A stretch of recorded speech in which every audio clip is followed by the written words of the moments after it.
After Nipsey Hussle's daughter inherited part of the fortune connected to her father's estate, his brother Black Sam finally shared his thoughts, and his words explained why he spent so many years protecting Nipsey's legacy. When a legendary hip-hop figure passes away, people usually expect the same story. They assume the money will disappear, the businesses will fall apart, and after a few years, nothing will be left except the music. But that's not what happened here. In fact, the complete opposite happened, and once Black Sam finally spoke about everything, the bigger picture became clear. Stick with us because by the end of this documentary, you'll understand what Nipsey was working so hard to build, why it took years before his children officially received what was set aside for them through his estate, and why his brother's comments showed he truly understood Nipsey's vision better than almost anyone else. Today, we're taking a close look at the story behind Nipsey Hussle's estate, Black Sam's role in protecting and growing it, and what it means now that Amani and Cross Asghedom have officially inherited the business empire their father started from the famous corner of Crenshaw and Slauson. This story isn't just about money, it goes much deeper than that.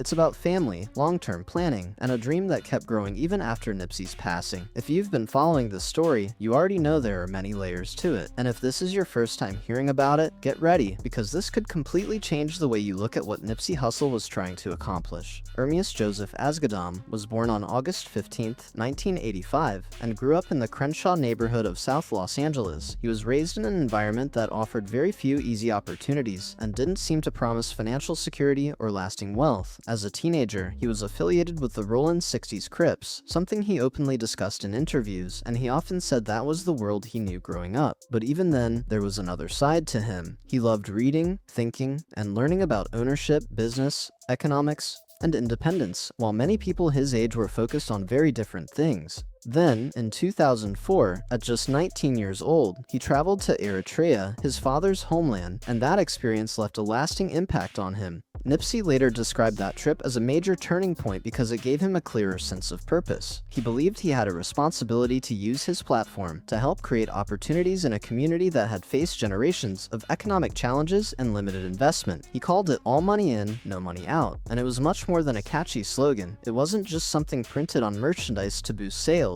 It was the mindset that guided every move he made. It shaped how he handled business deals, where he invested his money, and how he focused on building assets that could create value for years, instead of chasing quick payouts. When Epic Records signed Nipsey in 2008 and later faced financial problems, he didn't panic or rush to sign another major record deal. Instead, he made a bold move and decided to build something of his own. In 2010, he officially launched All Money In, his independent record label, and released The Marathon. That project didn't just introduce new music, it also introduced a brand and a business identity that would continue growing long after its launch. Then came one of his most talked about business moves. Through the Proud to Pay campaign, he priced physical copies of the Crenshaw mixtape at an eye-catching $100 each.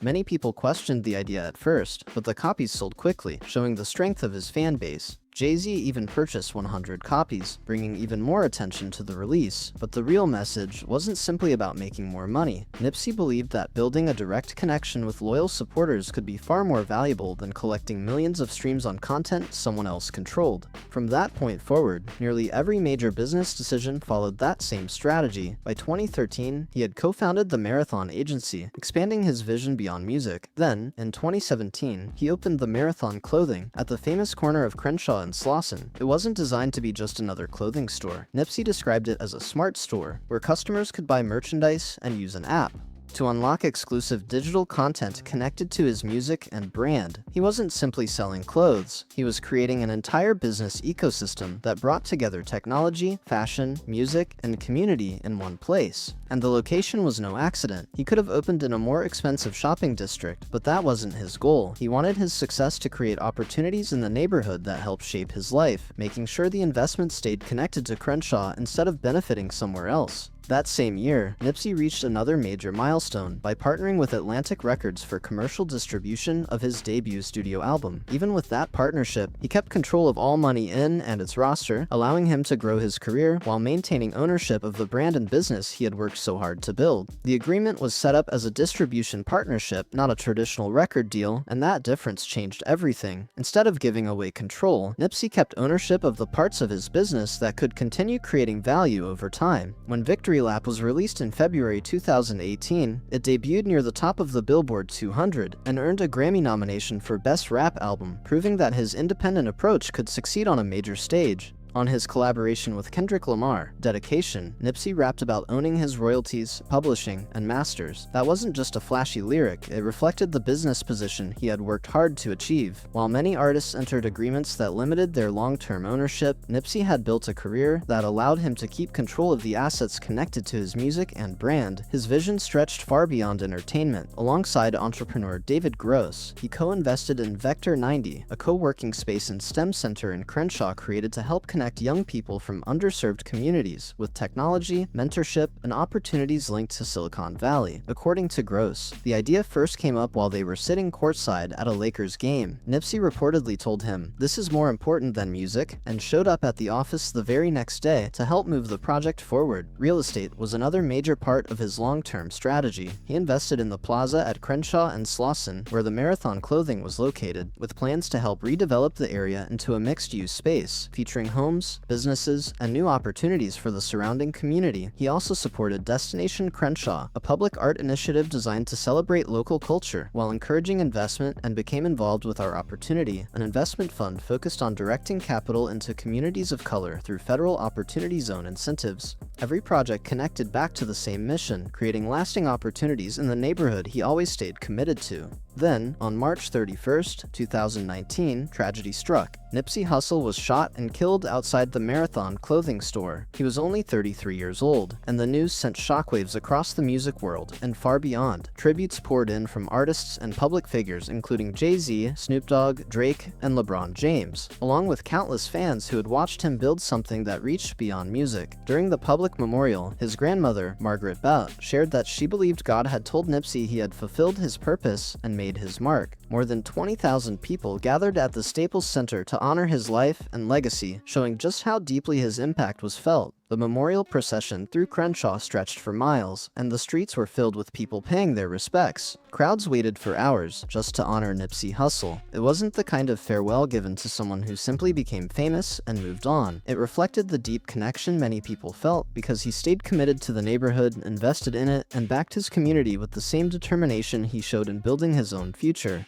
In February 2023, Eric Holder Jr. was convicted of first-degree murder and sentenced to 60 years to life in prison. But long before that legal case reached its conclusion, another major challenge had already begun behind the scenes. Nipsey passed away without a traditional, fully executed will, creating a complicated legal process that would affect everything he had built. Under California law, that meant his estate, including businesses, trademarks, future music royalties, real estate holdings, and other investments, had to go through probate. The court's role was to identify the estate's assets, resolve outstanding debts, review any legal claims, and ultimately approve how the estate would be managed and distributed. It was a detailed process involving many moving parts. In a simple case, probate might be completed within a year or two, but this was far from an ordinary estate. It involved multiple active businesses, valuable intellectual property, ongoing royalty income, real estate investments, and legal matters involving his heirs. Because of those complexities, the process lasted more than 7 years, making it one of the most closely followed parts of Nipsey's legacy. That's where Samuel Asghedom, better known as Black Sam, became one of the most important figures in the story. He was appointed as the administrator of Nipsey's estate, placing him in charge of helping oversee the complicated legal and business responsibilities. Sam had stood beside his brother throughout the journey, from the early days in Crenshaw to the opening of the Marathon Clothing, business partnerships, and community projects. He wasn't just familiar with the companies Nipsey built, he understood the purpose behind them. Over the years that followed, Black Sam worked to help protect and manage the estate while the legal process continued. His efforts helped preserve many of the businesses and long-term assets connected to Nipsey's vision. By the time the estate reached key milestones, it was clear that the goal had been to protect what Nipsey spent years building, so that his children could inherit something with lasting value instead of watching that legacy slowly disappear. When Black Sam stepped into the role of managing Nipsey's estate, he was facing a complicated situation. After debts, expenses, and other obligations were considered, the estate was initially valued at around $4 million. That was still a significant amount, but it was far from the much larger figures people would later associate with Nipsey's legacy. The businesses were still operating, but they were doing so without their founder, while legal questions surrounded many of the assets and multiple parties were watching closely. The simplest option would have been to sell everything, cash out the trademarks, sell business interests, divide the remaining money, and finish the probate process as quickly as possible. Many estate administrators choose choose that route when situations become difficult, but Black Sam took a different approach. He focused on protecting what Nipsey created, keeping the businesses active, and looking for ways to preserve their future value. Those decisions over more than 7 years played a major role in shaping what Nipsey's children would eventually receive. During Sam's administration, the Marathon clothing location at Crenshaw and Slauson continued operating. That was a major challenge because many brands struggle after losing the person who built them. When a founder passes away, the attention, personal connection, and energy surrounding the company can often disappear with them. The entire operation can lose momentum quickly, but that wasn't the story here. Sam understood that the Marathon clothing was never only about Nipsey Hussle as a famous artist. It represented a bigger message, a belief in ownership, independence, and creating opportunities within the community. The store became a symbol for people who supported the idea that neighborhoods could build their own economic power from within. Shutting it down would have meant walking away from the purpose behind it. Instead, Sam kept the doors open, maintained the presence on Crenshaw and Slauson, and helped preserve the connection between the brand and the community where it began. The store continued serving as a reminder of the vision Nipsey worked to create and the impact he wanted to leave behind. Another important part of the estate was the continued impact of Nipsey's partnership with Puma. The relationship remained active and continued contributing to a trust established for his children during the lengthy probate process. This helped ensure that the value connected to Nipsey's work could continue supporting his family while the legal details of the estate were being resolved. That continued support was extremely important because it meant the estate wasn't relying only on the slow-moving court process to create value for Nipsey's children. Money was still coming in through existing partnerships, while Black Sam handled the complicated legal work behind the scenes. The goal was to keep the machine running instead of letting everything pause while probate moved forward. Then, in the summer of 2022, another major step happened when a second Marathon clothing location opened on Fairfax Avenue, one of Los Angeles' most influential and competitive fashion districts. Expanding into that area showed that the brand was still moving forward and that Nipsey's vision had not been frozen in time. But getting there was not simple. On the Earn Your Leisure podcast, Sam explained that finding a location on Fairfax or Melrose came with major challenges. According to him, several landlords were unwilling to lease space to the Marathon brand. Even with its cultural importance and loyal following, the company faced obstacles that many Black-owned businesses have historically experienced when trying to enter high-profile retail areas. The team eventually needed help from Roc Nation's real estate connections to get serious conversations started with potential landlords. That type of resistance could have stopped many businesses from moving ahead. Instead, Sam continued pushing because he understood that the second location represented something much bigger. It showed that the Marathon brand was still growing, still creating opportunities, and still following the same blueprint Nipsey believed in, building something real instead of just talking about it. The expansion continued with Marathon Burger, another business connected to the larger Marathon brand. It created an additional source of revenue, while expanding the reach of the company beyond clothing and music. At the same time, important trademarks, including the Marathon clothing, All Money In, and the Marathon Continues, were maintained, protected, and actively managed instead of being ignored or left to lose value.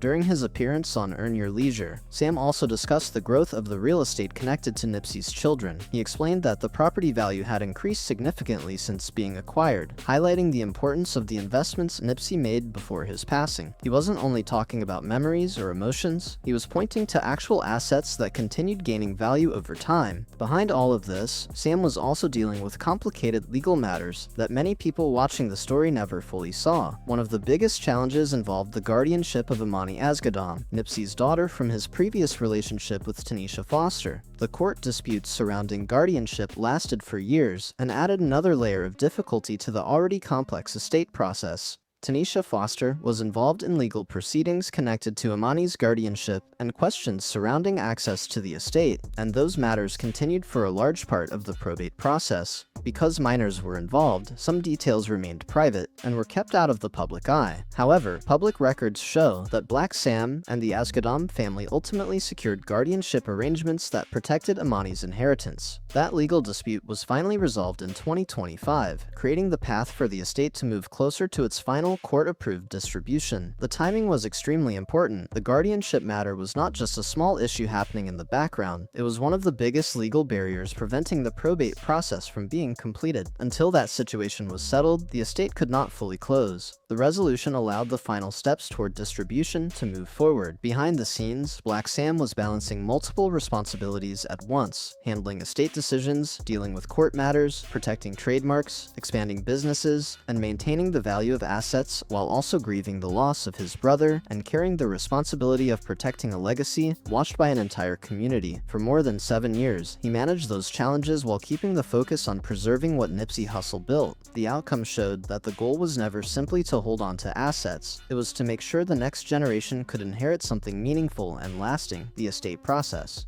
reached its major conclusion on July 5, 2026, when a California court approved the equal distribution of an estate valued at approximately $11 million to Amani Asghedom and Cross Asghedom. Each child received a 50% share of the estate. Lauren London, Cross's mother and Nipsey's longtime partner, completed documents confirming that her son received his portion. While the exact financial breakdowns remain private due to sealed probate records, the types of assets transferred have been publicly identified. A statement from the estate confirmed that Nipsey's assets were distributed to his rightful beneficiaries, his children, while also emphasizing the importance of protecting the family's privacy and continuing to honor his legacy. More than 7 years after Nipsey was tragically killed outside his own store, the legal battle surrounding his estate officially reached its end. But the biggest question remains: what exactly did Amani and Cross inherit? Because this is where the story becomes even more important. When people hear $11 million, they often imagine 2 children receiving a simple trust account filled with cash. But that picture doesn't tell the full story. The inheritance included cash, but it also involved major business assets, including 100% ownership interest in the Marathon Clothing Inc., 100% membership interest in All Money, in Incorporated, 100% interest in Marathon Studios, 100% interest in Marathon Touring, ownership stakes in additional business entities, and the complete trademark portfolio connected to the Marathon brand. The reality is that Amani and Cross did not simply receive a one-time payment that could disappear over time. They inherited ownership of valuable businesses and intellectual property that can continue creating income for years to come.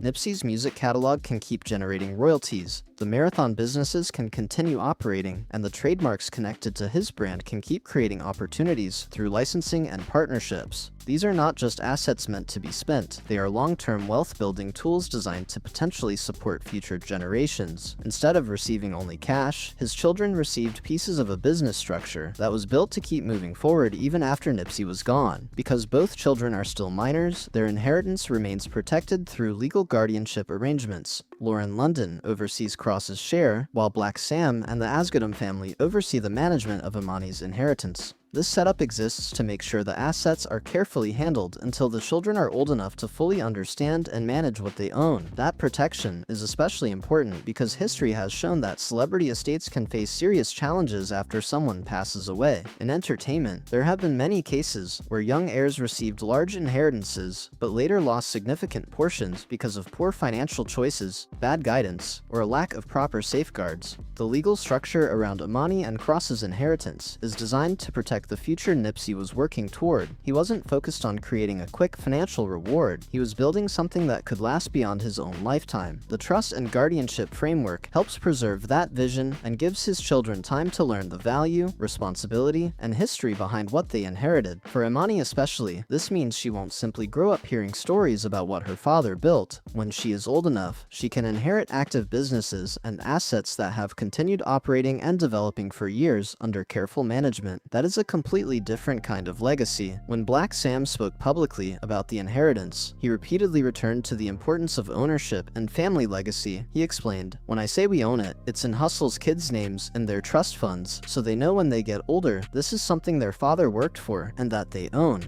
During his conversation with Earn Your Leisure, Sam also emphasized how meaningful it was to have a physical business location that could be passed down through the family. He later told CBS News that the Marathon brand was created to inspire and motivate people, adding that anything they can continue doing in that same spirit is a blessing. None of this was really about a dollar amount, it was about purpose. And that difference between Simply having money and building something meaningful is exactly why Black Sam's management of Nipsey Hussle's estate gained attention from both the business world and the hip-hop community. In an industry where celebrity estates often become tangled in legal battles, where valuable assets are sometimes sold quickly for far less than their true worth, and where families sometimes discover that a famous person's empire existed more in headlines than in reality, Nipsey's estate stands out as a rare example of long-term preservation. The decision was not to take the fastest route. Instead of selling everything immediately, Black Sam focused on maintaining, protecting, and growing what Nipsey had built. For more than 7 years, he worked through legal challenges, business decisions, and public pressure, while keeping the bigger mission in mind. By the time the court approved the final distribution, the estate had reportedly grown from around $4 million to nearly $11 million. The businesses remained active. The brand continued to hold value. The real estate investments had increased. The Puma partnership continued. Marathon Burger was operating. The second store location was open. The assets connected to Nipsey's vision remained intact and were passed on to his children. And the way the estate communicated the final outcome revealed a lot about the family's priorities. The public statement did not focus only on the financial number. Instead, it emphasized that the estate had been distributed to Nipsey's rightful beneficiaries, his children, and that the family remained committed to protecting their privacy while honoring his legacy. That message reflected the same idea Nipsey often spoke about during his career. The goal was never just money. It was ownership, independence, and creating something that could continue beyond one person. Black Sam understood that vision, and his decisions throughout the estate process showed that he was focused on preserving the foundation Nipsey created. Nipsey Hussle spent years explaining that true wealth came from ownership, not just earning income. He once gave a powerful example using social media platforms like Twitter. His point was simple: when an artist brings millions of followers and attention to a platform, that artist helps create value for a company they may not actually own. The platform becomes more valuable, investors and founders benefit, but the person creating the attention may only walk away with followers instead of a piece of the company. Nipsey saw that same pattern throughout the music industry, where artists created culture, built audiences, and generated billions in value while often giving away control of the assets connected to their work. He wanted a different path. He built his career around ownership and control. He kept his masters and publishing rights. He maintained control of all money in and his roster even after partnering with Atlantic Records. He invested in real estate so he could have ownership in the neighborhood where he built his businesses instead of simply renting space there. He created companies that could generate income even when his music was not at the center of attention. He understood that depending on only one source of money created risk. The idea behind all money in, no money out was that earnings should be turned into assets, things that could grow, create opportunity, and build lasting value instead of only being used for temporary success. And now, because of every decision Nipsey Hussle made while he was here, and because Black Sam protected those decisions through years of legal battles, court delays, and difficult moments, Amani and Cross Asgadam are inheriting something much bigger than a payment. They are inheriting ownership, not just a check, not just memories.